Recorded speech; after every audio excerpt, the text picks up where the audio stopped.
Hi everyone, welcome to eLearnChat, where you always learn something new. I am joined today by the birthday girl, one day late, but she is our birthday girl today, Leslie Price from LearnAppeal.com. How you doing, Leslie? I'm very good, thank you, Rick. Very good. Did you have a nice birthday? Yeah, I had a lovely birthday. Was busy with IT issues, but hey ho, gotta love technology. But then my son and my daughter and future daughter-in-law took me out for lunch on Sunday. So I Sounds had a good. proper British roast beef dinner. And then yesterday my daughter came over to visit me. That So it sounds was wonderful. really nice. Good Yeah, birthday. And we yeah, celebrated it with you. You'll have to yeah. listen to it. Well, I'm going to have to look back. Yep. We've also got with us Harold Muliati. He's running the video switcher and mixer. And we've got a great guest today. He's been on before, Kevin Siegel from IconLogic, among other things. Here we go.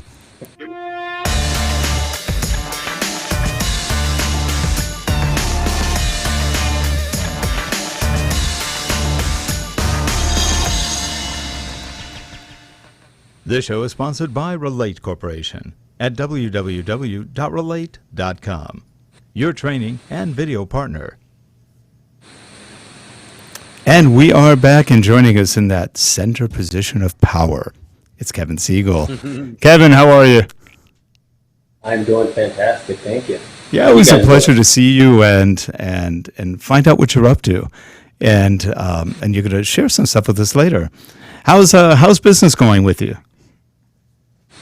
As always, it's busy. It's crazy. We're doing a tremendous amount of development work for several clients on all kinds of various subjects, and nobody can say that the content we create isn't the sexiest content in the world, because we got a project recently that talks about opioid addiction, which is a very serious subject. But the project we're creating is opioid addiction and how it relates to constipation. So it couldn't be a more sexy project than that.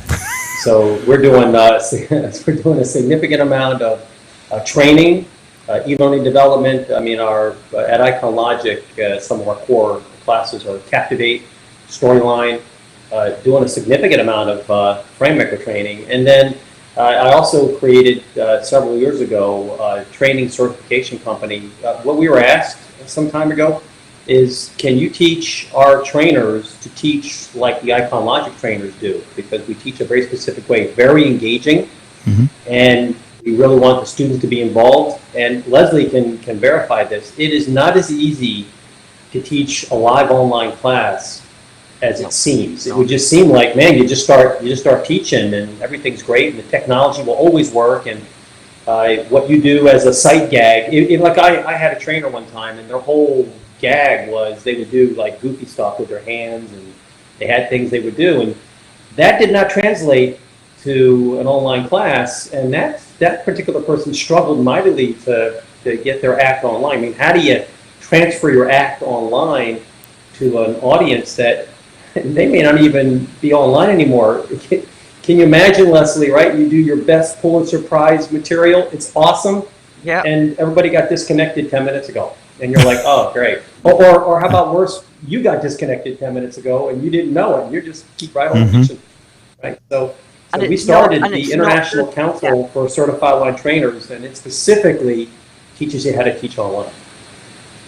And it's not just the skills and the teaching, it's also the skills you need to develop the graphics that you're going to use, because otherwise it literally is death by PowerPoint, and that is just what online learning does not need. So there is a design skill, so it's not just the facilitation skills, there are design skills you need as well.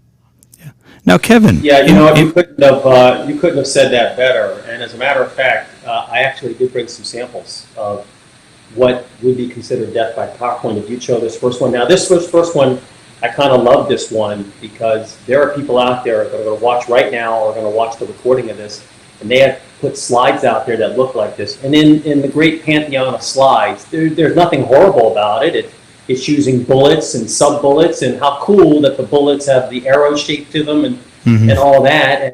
And you know, isn't it awesome how we've double branded the artwork, put the logo on there twice, and this is certainly something maybe 10, 15 years ago you would have shown to an online audience about what they need to have on their computer when they attend an online class. And they still do it, and they still show it. So this is an example, Rick and Leslie, of iconography. What's happened here is, if you go back one, if you can go back one, this same information is represented with visuals, iconography. And what I want to make sure everybody understands is, first of all, in Microsoft PowerPoint today, PowerPoint now comes with icons. So if you go to the Insert tab on the ribbon, for crying out loud, and you can search for computers, you can search for globe, you can search for microphone, and most of the icons that you saw in that presentation, you can just put on there. And how much more visually appealing is it to show this particular screen to an online audience versus the one that was before, like this one? I mean, how much better can it be? And now go ahead and go to the next screen beyond this one. And what we typically do when we show icons, we do a build effect. So you can see that the assets that are coming up are just masked out a little bit for visual appeal. If he goes backward a couple of taps, you can see them. They're ghosted. You know what's coming. We're not going to hide it from you. But right now I'm talking about computer and internet, things you'll need. And now I want to talk about dual monitors. And next thing you know, here it comes. And certainly this can be with a clicker that you could make go to the next screen, or you could have a producer do this to go to the next screen. But what I'm really getting at here is, at no time are you bombarded with blah, blah, blah verbiage. And then the worst possible thing that you can do is to show a slide with a bunch of verbiage, and now what do? You basically turn your back to the audience and read the text on the screen. I mean, I just attended a presentation not too long ago, just a couple of days ago, and that's exactly what the facilitator did. Put a PowerPoint slide up, it was dense with a lot of text, and basically ran their finger over the words and read the slide to the audience, who at that point had grabbed their mobile devices and they were basically surfing. They're like, I don't want to look at this, right? So let's go to another one. I got a couple more here for you. So now, Rick, why don't you come clean and admit that you created this slide not too long ago, right? It could be. Rick, what do you think? Is there anything good about this slide? It's got color. It does have color. I love the fact that it's using the 1982 clip art there with the PS2. Yes. And this is definitely an exaggeration. I really don't think anybody's putting out a PowerPoint slide like this, or are they? Oh, you'd be surprised. You'd be surprised what they're doing still. It's a clever use of word art. In case you were wondering, is there any way you can incorporate word art into your presentations? Well, we did it. Now, this is definitely a really obnoxious exaggeration of a slide, but what I really want you to notice on the next screen, these two screens are basically serving the same role, right? And if you go back one and take a look at this, it's all about on-the-job productivity, and then you go to the redo. So where's all the content? Where's all the content? It's with the teacher. Where is it? It would be, if this were something that I was teaching live online, I was talking about productivity tips. Right. I put that in the speaker notes, a bulleted list of things to cover, and then I would want the facilitator to talk. I certainly don't want the facilitator to just read what's in the speaker notes, because now it'll sound like you're reading versus talking. And during the 2-day certification course, we actually show these samples again, but then give you about 2 hours of the class is actually how a non-graphic designer can go through and create graphic design without being someone who considers themselves a designer. Now look, I don't consider myself a designer at all, but the PowerPoint decks that I put out there no longer look like either of the first two. Now, in my worst day, I never did the one that looked like that ice cream you would get from the Good Goomer Man, right? I never did that. At least I hope people never looked at my stuff and said, ooh, boy. But I now lean toward iconography. So let's go to the next screen, and that's the one that was a redo. And I'll show you a couple of more examples. So go to the next one. Same general idea. where we're talking about productivity logs. You can imagine what a horrible slide this could be. But finding that picture now is relatively easy. And I do want to make sure everybody is aware that if you're looking for artwork, a photograph like that, what you don't want to do is do a Google search and find that graphic, because you probably will, something similar to that, and you'll put it in your presentation, and what's probably going to happen is it was copyright protected. And the fines for copyright violation are not slaps on the wrist. You're talking about thousands to tens of thousands of dollars. Well, Kevin, we recently got hit with one of those on our website. We had a graphic that I'm pretty sure came out of some old royalty-free, and I'm talking old. It was like a probably 10, 20-year-old library, but we couldn't find it. And a lawyer said it was copyrighted to him as part of another company, and it wound up costing us $1,500 to pay it with our insurance and lawyer errors and omissions. That was our deductible, $1,000, and we just went, wow. And we couldn't prove it. And we don't do that. No, we buy everything, or we have Adobe stock, the full version of it. And we spend $200 a month on that just for stock images. We're safe. But that one we couldn't find, image. And we got hit. So here's the thing about these images and how easy it is to catch somebody. You can take a picture of a picture or a clip art or anything, and then it's called reverse lookup. Google has it. You go to reverse lookup, you upload that picture, and Google now searches the past and present interwebs and goes and finds where it found that picture years ago to begin with. It is a real scary thing, and people can actually, like if I were to say to you, Rick, hey, this is my business, finding people who violate copyright law, and I tend to get $15,000 every time. Rick, I'll give you 20% for anybody you find and send to me. And I'll go through the process of getting that money and pay you your 20%. Now, you might pay for $2,000, $3,000, you might just make an industry out of that. So we tell people, do not search the web. Although, if you do want to search the web for free stuff, what you can do is look for advanced Google search. And at the bottom of the advanced Google search, there's an area there where you can type in, you type puppies up at the top, and at the bottom, it'll say free to use, even commercially. So, but that you want to definitely do. If you're looking for images and you're thinking, I'm worried about copyright, then I would tell you definitely do an advanced Google search. Right? And a lot of companies think that if they find it and use it internally, they're safe. No. All you need is one disgruntled employee to turn you in. And it happens. That's right. Yeah. It does happen. We're very careful. We're very careful with Learn Appeal. Yeah. So the volunteers that we have create courses for us. And one of the things that I always say is they must credit every single source.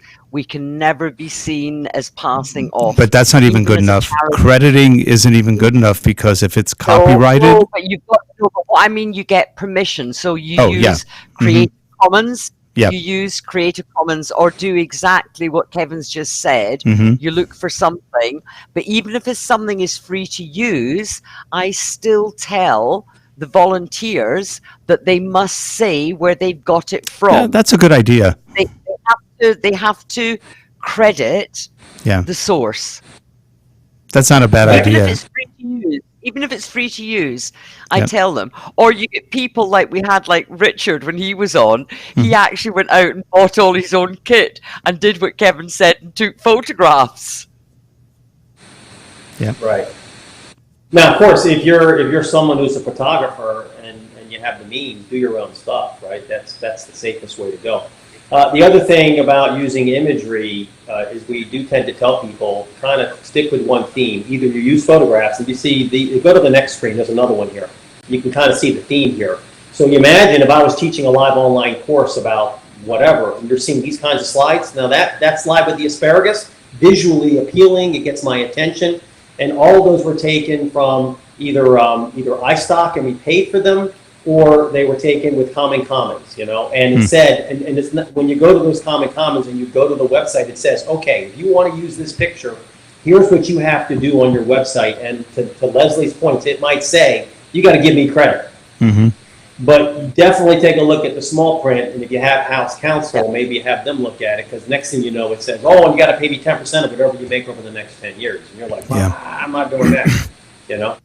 So, all right, I got a couple more here. So here's another one of these befores. Now, to be honest, this one's not hateful. I mean, it's using white space. The colors are okay, but we can do more. So let's go to the next screen. And once again, iconography. But this one, we're not saying never use bulleted text. Sometimes the bulleted text, you have to have it on there. But if you combine it with iconography, you've now visually ramped up the appeal level for your users. Let's go to the next one. So you can even use now, as you go through these, you can use words as your artwork. So if you can't find iconography, maybe you can do this next thing. Take a look at this.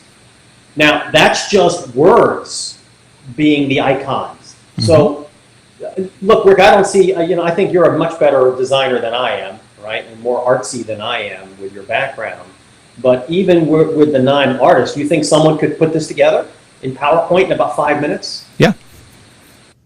Yeah, I mean, it doesn't take an art degree to do it. Just what's a different way of presenting this? Let's go another one. So here's another one with, okay, it's a bulleted list, lots of white space, kind of boring, you fall asleep. Let's go ahead and take a look at how this was handled. Iconography again, right? So my designer, she's a world-class designer, and at this point she has drawn tens of thousands of icons that she uses. And what's kind of mortifying now is that she's built these icons, and everything you see, by the way, was drawn in PowerPoint. So PowerPoint's actually a really powerful graphics tool. It is. But with the recent addition of PowerPoint 365, Office 365, yeah? I forget what they're calling it. Like, is it 2019, 2017, whatever they're calling it. Once again, you go to the Insert tab and you choose icons, and you're like, wow, how long has that been there? Just a couple of years, if that. It's relatively new. Let's go to one more. So this one's using graphics that might be a little bit dated, and the fact that the graphic has kind of a grayscale to it, kind of got that texture. The modern technique is to use flattened graphics so that you're not using this tint. So let's go to the after on this. So again, flattened images, simple images. Try not to use anything dated. All right, next one. So this one I kind of like here because technically speaking, Rick and Leslie, there's nothing wrong with this. It's not using a lot of text. They're big, they're bold, they stand out. But when I show this next thing to people and then talk about hours later, hey, by the way, what was the percentage of challenges that customers have for their attention? They almost always go 79. Because that 79% now is in your face, it pops, and it becomes the graphic, right? Yep. So it really does stand out. So that's the kind of thing I'm talking about when we amp up the visual appeal part of a live online class. Yes, content is king, and it's what you're teaching is the most important thing, sure. But what we teach at ICCOTP.com, it's not just what you teach, it's how you teach it. And it is surprising to me that part of the class on day number 2, it's just a 2-day class, on day number 2, every certified online training professional candidate has to teach live for 10 minutes.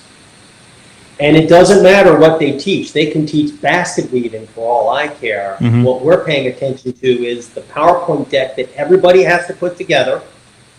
And are they being consistent in their fonts and their colors? And that's all we ask for. But we're stunned to find out that about 90% of the people that teach that 10-minute session, they employ iconography, as I've just shown you, even though when they got to class, they had no idea what iconography is. See, I'm going to slightly disagree with you there, Kevin. I don't think that content is king. I think it's context that's king. And to me, that's what you're actually talking about. Because you're talking about putting things in a context where they stand out. So it's not just words on the screen. So it's not just the content. It's the context in which it's presented that is equally important. Well, you could I'm just not say, going to disagree with you. I'm not going to disagree that the context, oh my goodness, that's so important. But you understand that people come to our classes and people are watching this session right now because of what the subject is, the content. And then it's all about, okay, if equal footing, Rick and I have the exact same content. We are friendly competitors, right, Rick? Mhm. And he teaches his in a death by PowerPoint scenario, and I teach the exact same content in an iconography scenario. I could imagine, I would expect the evaluations are going to be significantly slanted in the favor of the one that was visually appealing, and Rick is going to struggle to keep his audience awake over a certain amund of time. So please But keep in that's mind, these context. sessions that we're But doing that's now are context. short. All of that is context. What but it's you're also talking about, yeah, but it's also content. it's not just the content. That's what I'm saying.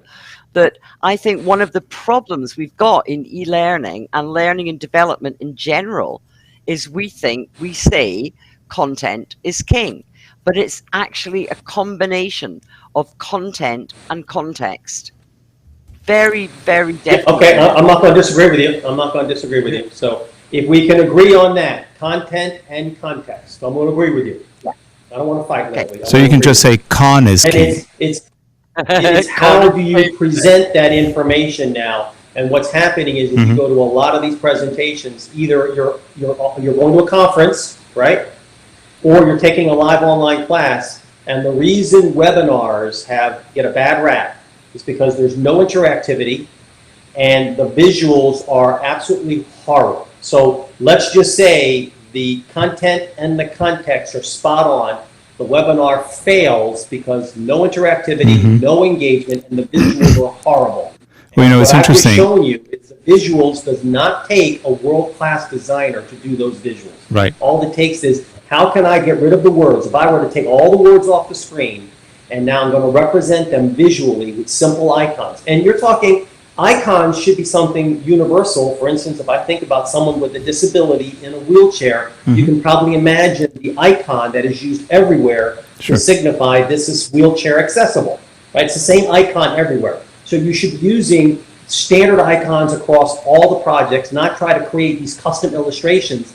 Who has the money for that and the time for that? But the icons are universal and they should be employed across your presentation. Well, you know, it's funny when you look at applications that are developed either on phones or on desktops, a lot of them have a ton of icons to figure out. And some of the icons just make no sense at all. And you're just going, what are they trying to say with this? And that's the interpretation of icons. Like you're talking about icons that are understood, that we can pick up like that. Universally understood. Yeah, Speaking of icons, Rick, I suddenly popped in my head the universal icon on these programs is an icon that most people have not held in their hands. I'm talking about save. The save icon is still the universal floppy disk, right? The floppy, yeah. And when is the last time? Yeah, it's a floppy disk icon indicating save, even in new programs, right? Yeah. So when is the last time you held a floppy disk in your hands? When is the last time? It's been a while. It's been a while, right? A long time. When's the last time you even held a DVD in your hand, let alone floppy disk? Well, that I've held, but it's been a long, long time too. Right. I'm holding one. He's only one. Leslie, please. What are you doing? Where did you get that? Yeah, but Leslie, the litmus test is, can you actually put that in any computer today? What are you going to do with that floppy disk? Do you have a computer that can Well, take do you want me to go down and get you out my zip drive? No, Leslie, please. I just love the fact you've got one. But if you were to pay me, if you were to say, I got $100 for you, oh my God, she's going to get a floppy disk. She'll do it. We don't have time. She'll do it. So if you were to say, well, those are zip drives. Oh, I love zip drives back in the day. Yeah. But if you were to say to me, I'll give you $100 to get a floppy disk, I would lose the $100, Rick. I don't have a floppy disk I can even get a hold of. Actually, most machines don't even have DVD drives anymore. Yeah. You got those old zip drives. That's awesome. I still use my zip. It's great. Yeah, that's funny. Yeah, we've got 3 Alienware Area 51. The one's an R4 and 2 are R5s. They don't come with DVD drives. You have to buy those separately when they build them, and they won't even put them in. They just give you an external one. That's almost $7,000 machine, and no drives. It's like Right, nobody so cares. I think, the day of even getting a mechanical drive should be long gone. So I know, it's all and yet no. solid state drives today. Yeah, and But I they're don't still. think you can even get a computer today with a drive on it, right? Oh, go! Have you hard bought drive. Have you bought an Apple recently? They have a lot of drives on them still. No, those guys, they have to, but they're still putting in hard drives in Mac Minis and in some of the iMacs. It's like, why? It's just insane. But anyway, we digress. It's interesting. About 11 years ago, I did a 1-year set of webinars for Adobe on presenting engaging content online. Every month we did one of them, and I think we averaged somewhere between 250 and about 450 attendees. Adobe just brings them in. And one of the things they looked at a lot to determine how good your presentation was, they didn't really care what you presented, retention. They looked at what your retention rates were afterwards, how many people left the room. And I was lucky. I was actually very lucky. I had very few people leave. And I attribute that probably not so much to me as much as it was new content. Nobody had really done that before in those days. Don't forget context. You got to have context. Context, yeah, context and content. Leslie's That's right. point, So Leslie's point now, Yeah. if you couldn't relate to the people that came to that session, they were bailing out of there.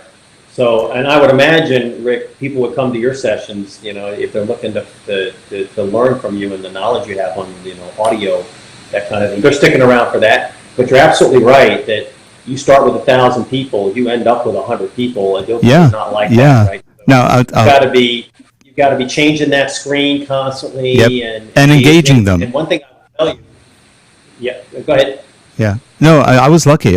My retention rate was like 98%, and they were going, "Wow, how'd you do it?" I go, "I don't know, just I'm friendly. That's it. That's all I could think of. I kept them engaged. I kept them going, and then later on, this is really interesting. There, Rick.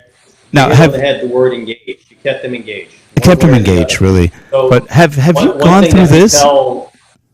Now, this has changed throughout the years. I used to call on people, virtually. I'd just say, "Hey, John, what do you think of this?" And I got told not about 3-4 years ago, I did the same thing in some sort of webinar, and one of the people that worked with us at that time goes, "You're such a hater."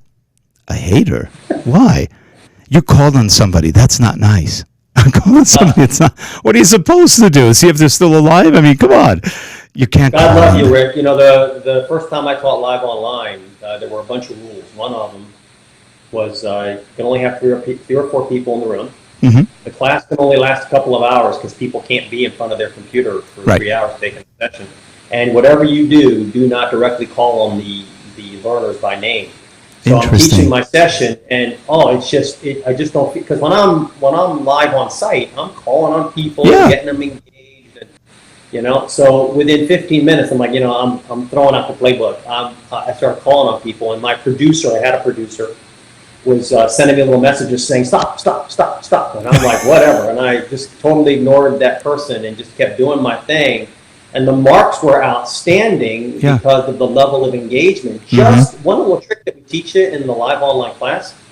So you got Leslie in the room, and we haven't talked with Leslie in a little bit. So as you're telling an anecdote, I went to the store and I got this Captain Crunch cereal, and I know Leslie, you like Captain Crunch, and just because I said Leslie, right, makes a Leslie's like, my name got called. I'm paying attention. Paying attention. And I don't know whether the guy's going to call on me or not, but I said the name Leslie, right? So all it takes is mention the student's name. I had more important things to do. My cat just brought in a mouse. So I had to go and catch the mouse and put it out the door. It's a live show, folks. That's what happens. So when you're teaching a live online class, one of the first things we say is make sure the cats and the mice are outside of the training room so that you don't get distracted. Honest to goodness, And tell me, Rick, if I've told you this before, but I was doing one of these sessions, and it was a place where I used to live, and right behind me, right about here, was a box. It was the litter box. Mm-hmm. And I didn't think anything of it, but the angle of the camera was such that you could actually see it.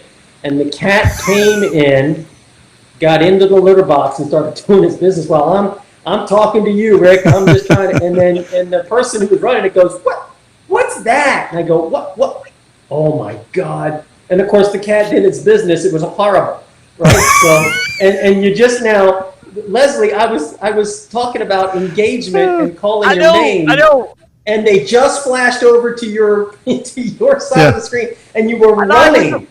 I'm like, I totally made Leslie run from the room. I had to pick up the mouse and put it outside. Is it alive? Yeah, but it's the second one today. Second one. Well, Leslie, it's in the room again. It's right there. It's right behind. I'm just kidding. No, it's not. I'm just kidding. Everybody calm down. The problem is now that you've done that twice. I don't think I've ever actually seen that happen in a session where. Oh, that's funny. I think that's a first for us too. I almost brought it back to hold it in my hands to show you. And I thought, no. Thank you for not doing that. Outside. Thank you for not doing that. So, Rick, one of the other things we talk about during a live online class, talk about hardware and bandwidth and things you want to watch out for. Yep. Actually, the use of video cameras. So we actually only encourage the use of video cameras if you're going to use them at all for the very beginning of the class. If you want to basically show yourself, to introduce yourself, and more likely than not, the only person who shows themselves is the facilitator, who most definitely, in normal circumstances, be dressed professionally, at least from the waist up, right? So we actually had a live online class where we were using GoToTraining, and GoToTraining did not support video cameras. Great, because we were hot and cold on it. But overnight they updated their software, and now they support video cameras. But they didn't tell the trainers. And the day of class, opened the room, and we see video cameras popping up. And one of them was somebody in repose in bed with their robe on, and the laptop was on their stomach, looking up their nose, and they were typing, and I'm like, oh. And I really didn't even know how to turn the cameras off because we didn't know the cameras were on, so we were frantically looking to turn off while this person. I was just waiting for the person to do something horribly embarrassing. It was embarrassing enough that they were on screen. So when it comes to video cameras, if you're going to teach live online classes, what I really encourage you to do is limit the use above and beyond embarrassing moments and backgrounds. Like behind me is not the best background for a video camera. I normally would have had a sheet up that would have had my logo on it. Is what's behind you, right? Is it coworkers doing some stuff you don't want them to be doing? Is it a litter box in the background and now you're super embarrassed? That kind of thing. I don't know what your take is, Rick, on video cameras. What do you think?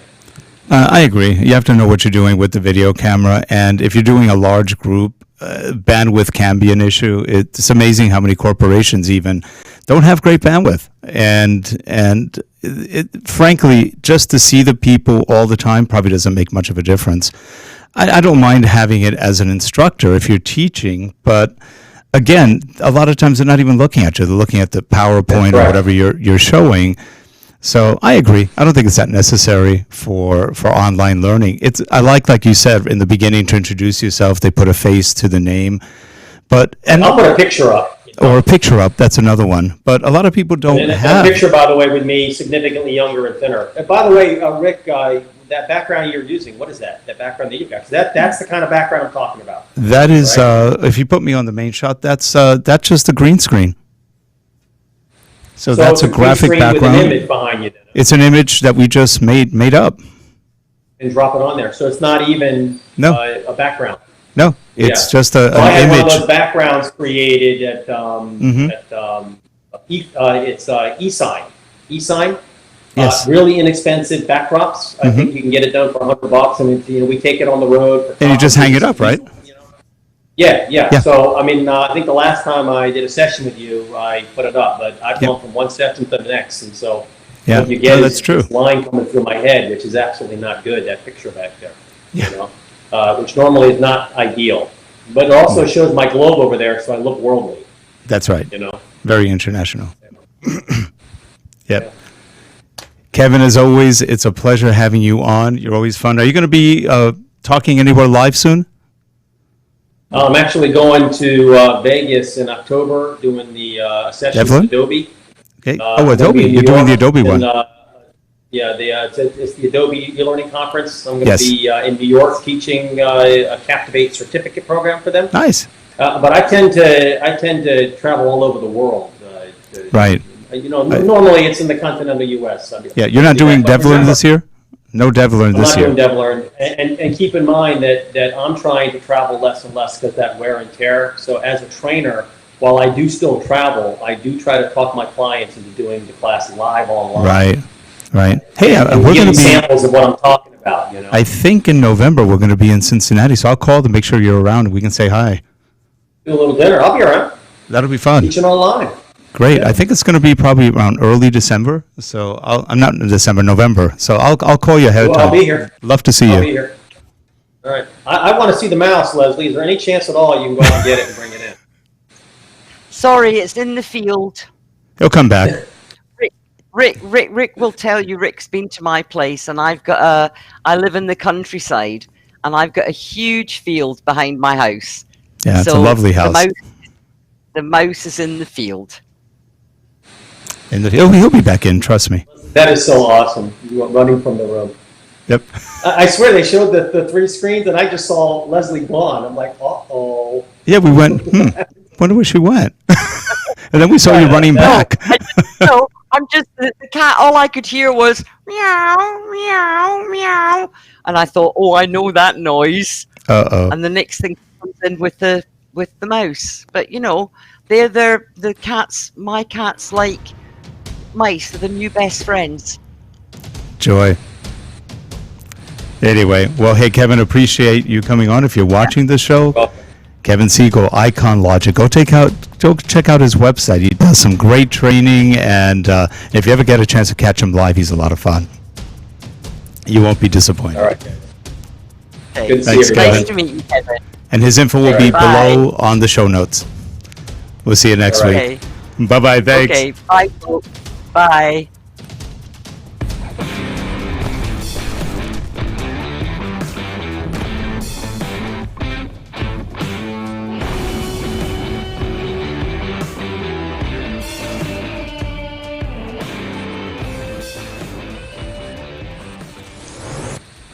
And it's a wrap.